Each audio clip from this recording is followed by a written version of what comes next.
할렐루야. 오늘 말씀을 통해 우리들의 삶 속에 우리의 삶이 얼마나 하나님 앞에 복되고 특별한 것인가를 깨닫는 은혜의 시간 되기를 주님 이름으로 축복합니다. 여러분 가운데 함께하기를 축복합니다. 오늘 말씀의 제목은 신자의 일상은 특별합니다 입니다. 우리 하나님의 백성들, 우리의 삶이 얼마나 하나님 앞에 복되고 또 특별한 것인가를 말씀을 통해 확인할 수 있을 것입니다. 개혁교회는 이신칭의를 강조하고 있습니다. 이신칭의라고 하는 것은 믿음으로써 구원받는다, 믿음으로써 의롭게 된다 라고 하는 믿음을 강조한 방향으로 교회가 지향하는 그런 바를 진행하고 있습니다. 믿음으로써 구원을 받는다. 이신칭의를 강조하는 그 배경이 있어요. 원래 사도들이 세운 초대교회로부터 시작해서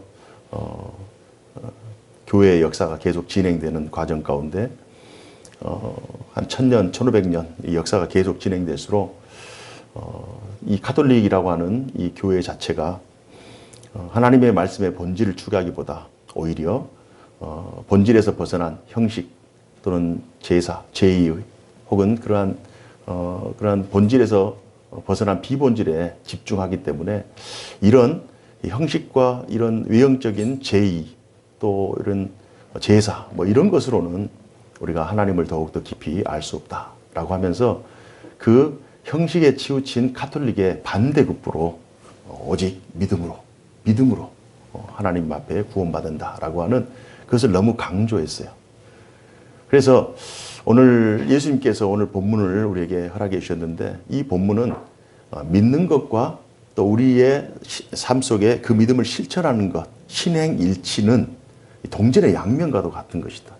너무 믿음으로만 치우쳐도 안 되고 너무 행함으로만 치우쳐도 안 되는, 믿음이 있으면 당연히 행할 수밖에 없고 또 그 행함을 통해서 믿음을 확인하는 그러한 과정으로 우리의 신앙생활이 진행되어야 한다라고 하는. 그래서 신자는 어떻게 믿음을 우리의 삶 속에서 행하며 살 것인가, 이 부분에 대해서 예수님께서 본문을 통해 말씀하고 계십니다. 주님께서 마지막 심판 때를 말씀하시는데요, 마지막 심판 때에 모든 민족을 모으시고 오른쪽에는 양들을, 왼쪽에는 염소들을 두시리다, 이렇게 양과 염소를 구분하시겠다 이런 말씀을 하십니다. 예수님은 이스라엘 히브리인이잖아요. 그러니까 이 히브리인들의 사고에는 오른쪽, 왼쪽, 이 오른쪽은 좋은 것, 명예로운 것, 왼쪽은 좋지 못한 것, 수치스러운 것. 그래서 오른쪽이라고 하는 그 개념 속에 마치 태양이 이렇게 떠오를 때, 밝은 태양이 떠오르는 것은 좋은 거예요. 태양이 지는 것, 어두운 것은 나쁜 거예요. 그래서 아침에 태양이 떠오르는 이 동쪽, 그리고 태양이 한참 머물고 있는 남쪽, 동쪽, 남쪽은 좋은 의미예요.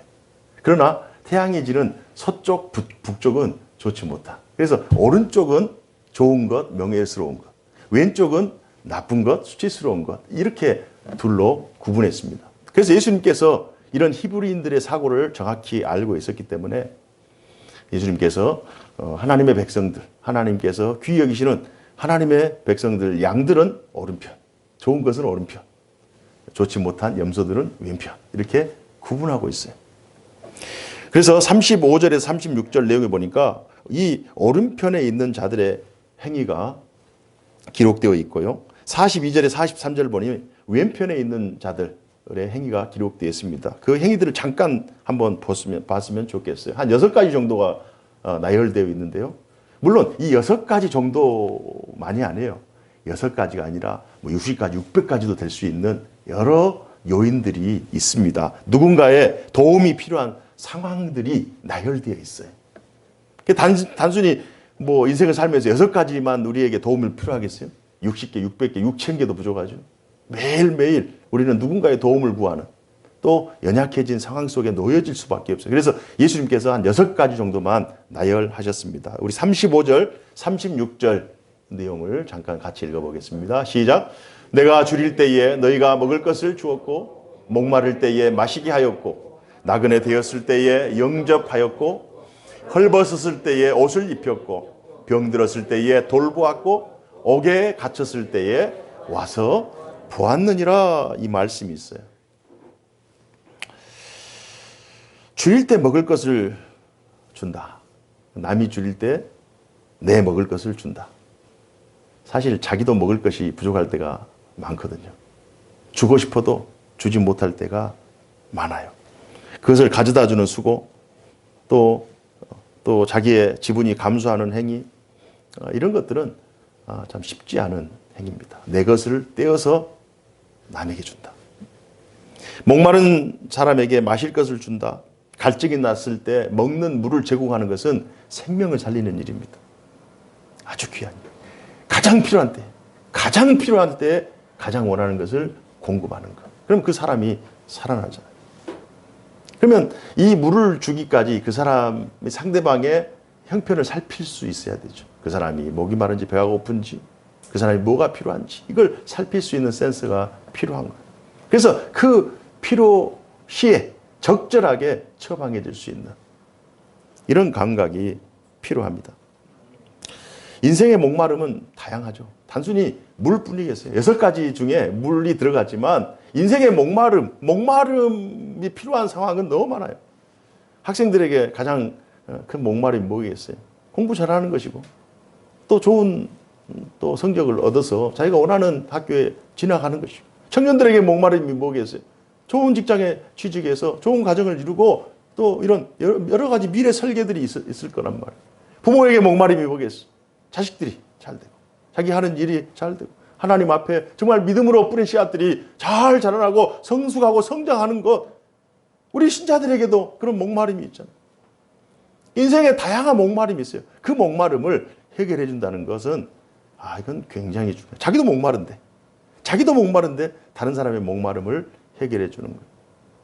나그네 되었을 때 영접하였다. 다른 사람을 자신의 집으로 드리는 것은 결코 쉬운 일이 아니에요. 요한 사도가 가이오 장로를 칭찬하죠. 초대교회 그 수많은 전도자들이 복음 전도하다가 쉴 곳이 없을 때 가이오 장로가 자기의 집을 열어서 이렇게 나그네들을 또 복음 전도자들을 공급하고 그들의 필요를 채우고 이런 것들을 주님이 칭찬하십니다. 헐벗을 때 입을 것을 주었다. 남을 따뜻하게 해주었다. 복음서에 예수님께서 비유를 들죠. 선한 사마리아, 강도 만난 이웃, 선한 사마리아 다 뺏겼어. 아무것도 없어. 그러자 자기의 옷을 주고 또 업어서 여관에 맡기고 치료해주고 다음날 돌아와서 또 따뜻하게 해주고 이런 행위들. 병들었을 때 돌보아주는 것, 옥에 갇혔을 때 와서 보은 것, 이것은 정말 사랑이 없으면, 남에게 대한 지극한 그런 애정이나 따뜻한 마음이 없이는 이게 불가능한 거예요. 설교 말씀을 준비하면서 드라마 중에 허준이라고 하는 드라마 있죠. 허준. 다른 사람의 생명, 다른 사람의 고통을 마치 나의 고통이냐, 그것을 체감하면서 채울하면서 정말 열심히 헌신하고 희생하면서 그 사람들을 고쳐내는 문제는 늘 있어요. 문제를 해결하는 그 능력을 자기가 최선을 다해서 발휘해서 그런 환자들을 고쳐내는, 그러니까 사람들이 감동하는 거예요. 이런 사람들, 오른편에 앉아있는 이 자들의 행위들이 나열되어 있습니다.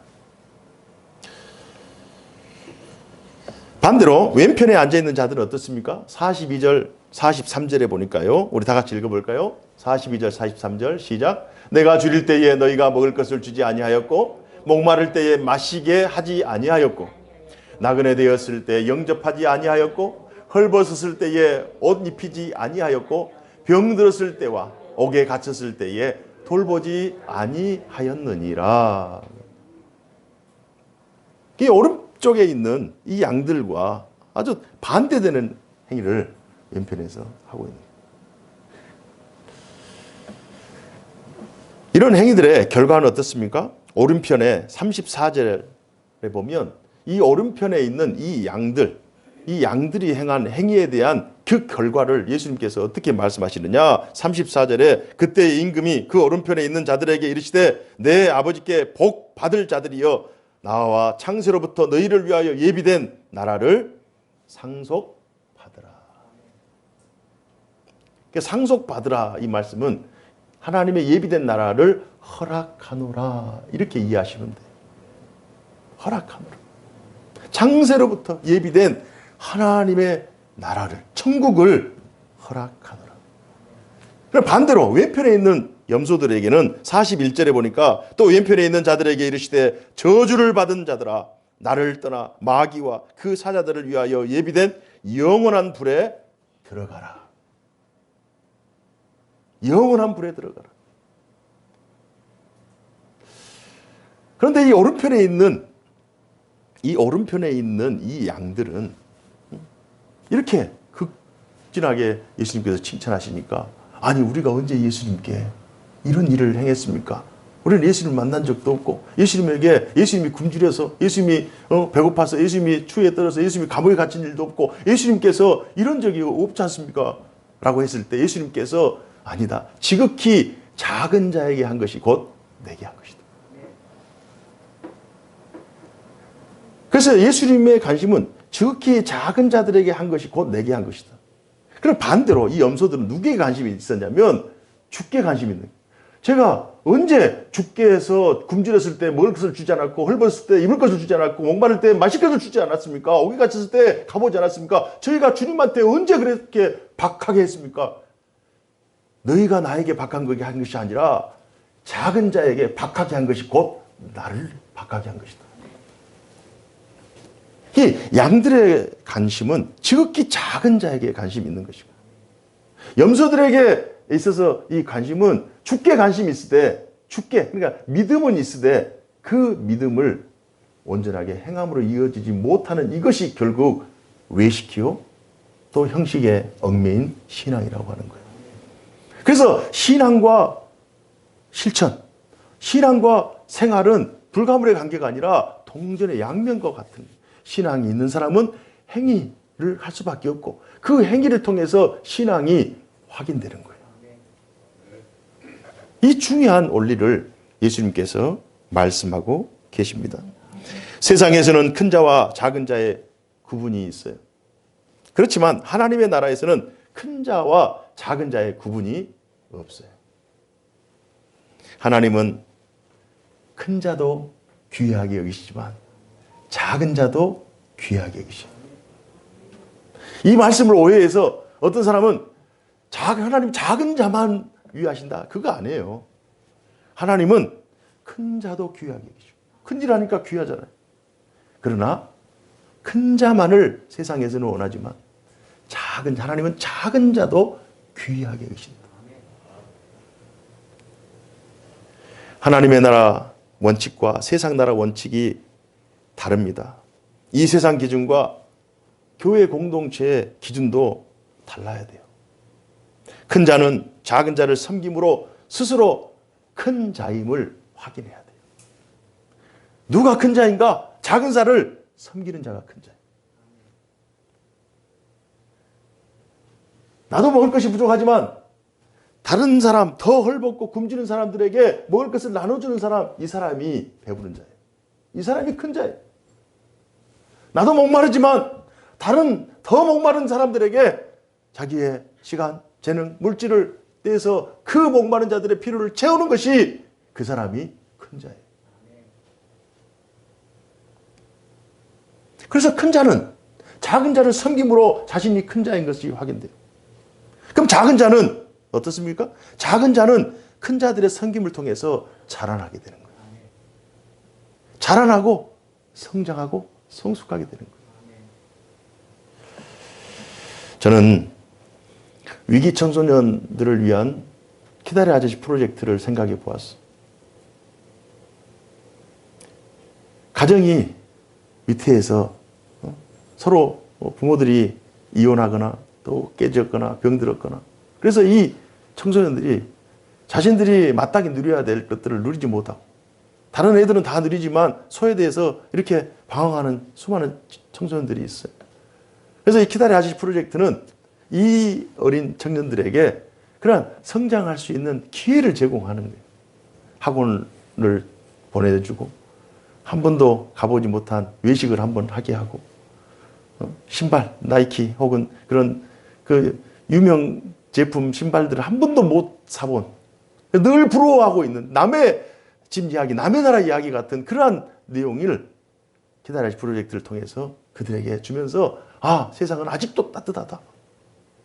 그들의 그 빈 마음을 작게나마 채워주는 그런 놀라운 일들이 키다리 아저씨 프로젝트예요. 그러면 그 작은 아이들은 그 받은 사랑을 기억하면서 아, 세상은 결코 나쁜 곳만은 아니구나. 세상의 어른들이 다 우리를 힘들게 하는 것만은 아니구나.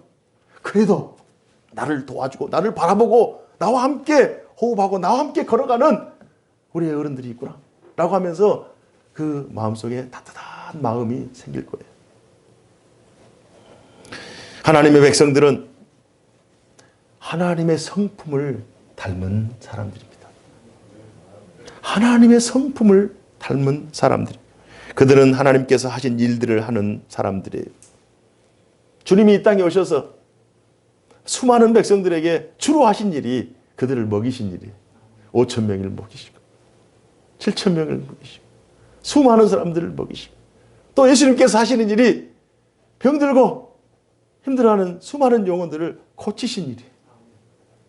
문둥병자도 고치시고 안진뱅이도 고치시고 눈먼 자도 고치시고 죽은 자도 살리시고 먹이시고 고치시고 그리고 상처 입은 영혼들 가늠하다 붙잡힌 여인을 품어 안으시고 정말 소외되고 힘들어하고 수많은 영혼들을 품어 안으셨어요. 싸매시는 역할 고치시고 먹이시고 싸매시는 그 일들을 주님께서 하셨어요.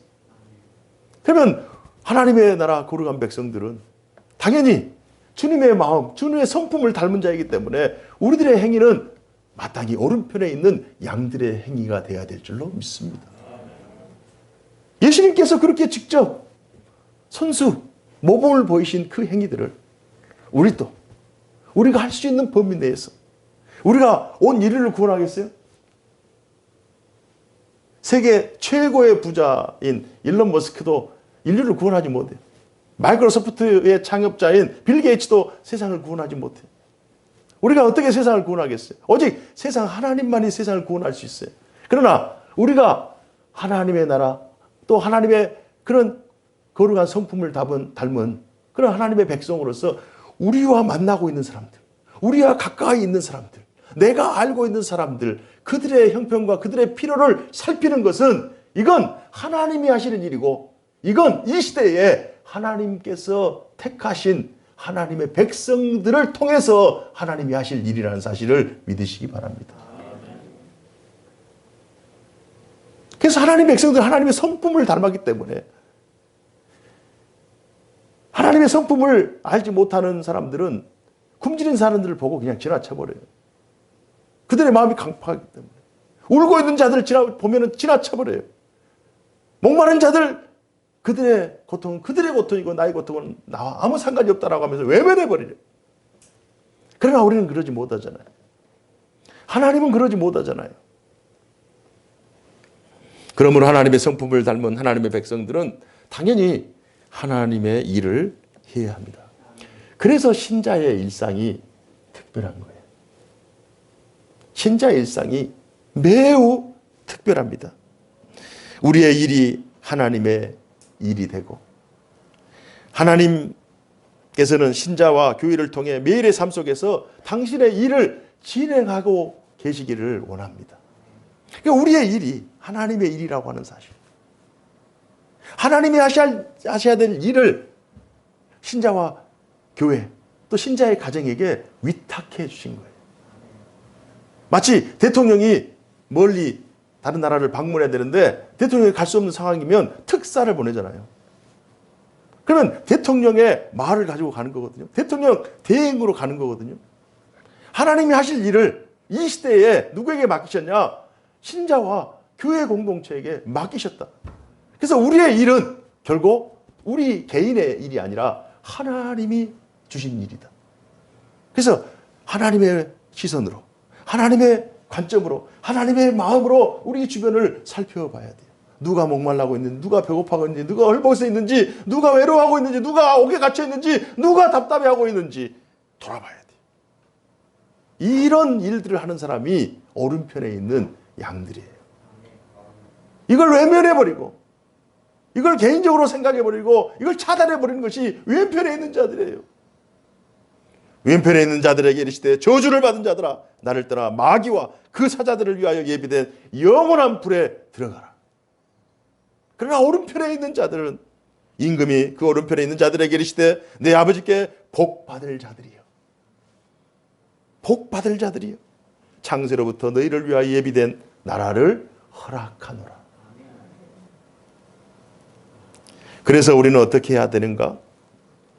우리는 우리의 일상에서, 우리의 일상이 특별하잖아요. 우리의 일이 하나님의 일이 되기 때문에 모든 일을 죽게 하듯 하라. 모든 일을 죽게 하듯 하라.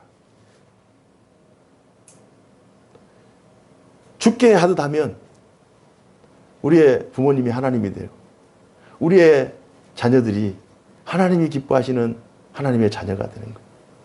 우리가 만나는 우리의 이웃들이 하나님께서 사랑하시는, 하나님께서 창조하신 이 창조를 누리고 있는 하나님의 사랑을 입은 자들이기 때문에 우리가 함부로 할 수가 없어요.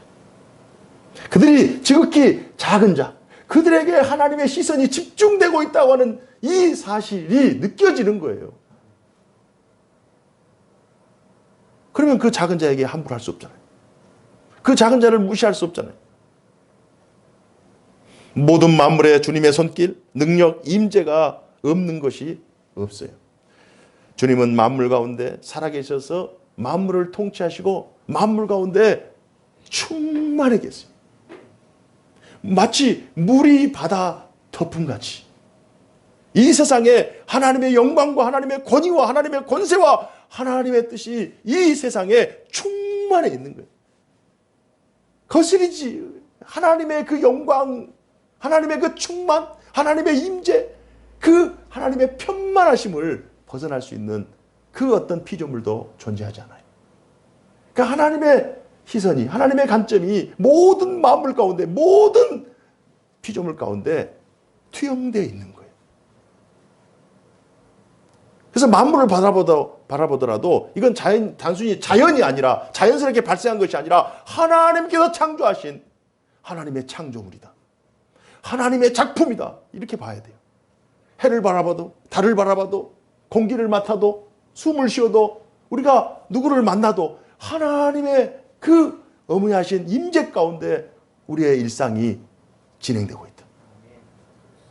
만남도 허락하시고 이별도 허락하시고 인간의 생사고락을 주관하시는 분이 하나님이시기 때문에 우리는 하나님 안에 존재하고 있다. 그래서 우리 일상이 특별한 거예요. 그 중에서 가장 두드러지게 나타나는 하나님의 일하시는 대상이 사람이에요. 하나님께서 온 우주 만물을 창조하시고 그들을 다스리시고 관할하시지만 가장 중요하게 여기시는 인간이 바로 사람입니다. 사람. 대상이 사람이에요. 왜냐? 하나님의 성품을 닮았거든. 하나님께서 영을 부어주셨거든요. 하나님의 역사는 사람을 통해 진행되는 하나님의 역사인 줄로 믿습니다. 그래서 주님의 때를 기다리는 신자들이 우리의 손이 주님의 손이 된다. 우리의 발이 주님의 발이 된다. 우리의 일이 하나님의 일이 된다. 그러한 인식으로 하루하루 매일의 삶을 살아가다 보면 우리의 생각, 우리의 관점, 우리의 삶이 하나님을 의식하면서 하나님과 동행하면서 행해지기 때문에 결국 하나님의 뜻이 하늘에서 같이 이 땅에서도 이루어지고 또 이 땅의 일을 하나님께서 주관하시기 때문에 이 땅에 되어지는 모든 일들이 결국 곧 하나님의 일이 되는 거예요. 가장 비근한 예로 하나님의 사람 욥이 사탄에 의해서 시험받을 때, 지금 인간 욥은 이 땅에서 살아가고 있어요. 아주 잘 살고 있어요. 의롭게 살고 있어요. 그런데 이 인간 욥의 이 삶을 천상에서 사탄이 하나님 앞에 고자질하는 거예요. 하나님, 까닭 없이 욥이 하나님을 섬기겠습니까? 욥에게 복을 주셨기 때문에, 욥을 형통하시게 하셨기 때문에 그가 의롭게 선한 행위를 해가면서 살고 있지 않습니까? 이런 고자질을 하는 거예요. 지금 욥은 이 땅에 살고 있어요. 그런데 이 땅에 사는 욥의 이야기가 천상에서 의논되고 있어요. 그래서 천상에서 하나님께서 그렇다면 네가 욥을 잘못 봤다. 그러면 욥이 가지고 있는 것들을 다 한번 제해봐라. 그래도 나를 떠나는가? 단 목숨은 남겨놔라. 목숨의 주인은 나이기 때문에 목숨은 남겨놓고 그 외적인 것들은 다 뺏어가봐라 라고 하니까 그 하늘에서 결정된 것이 땅에서 실제로 욥이 가지고 있는 모든 것들이 다 뺏겨집니다.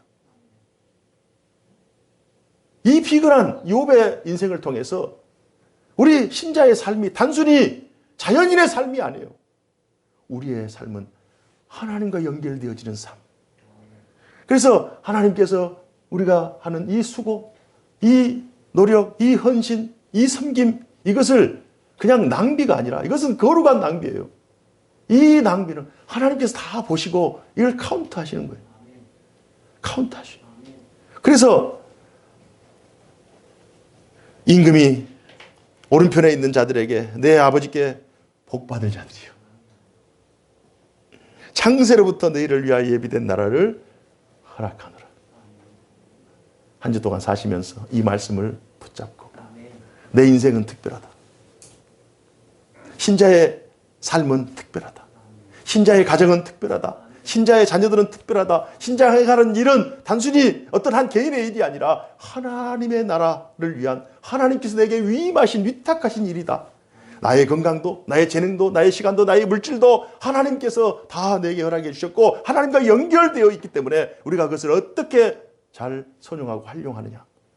그래서 오늘 말씀을 통해 한 주의 삶, 하나님과 연결되어지고 특별한 인생, 오른편에 있는 양들, 이미 우리를 구원하셨기 때문에 구원에 합당한 열매를 풍성히 맺는 우리 모두가 되기를 주님 이름으로 축복합니다.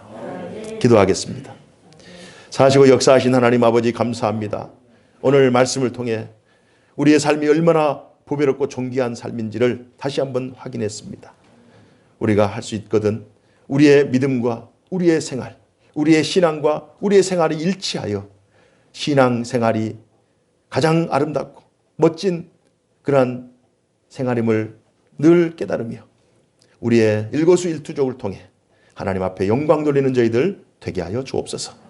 하나님의 마음, 하나님의 관점, 하나님의 시선으로 약한 자들을 돌보게 하시고 작은 자들을 섬김으로 하나님의 뜻이 하늘에서와 같이 이 땅에서도 이루어지는 놀라운 축복을 경험케 하여 주옵소서.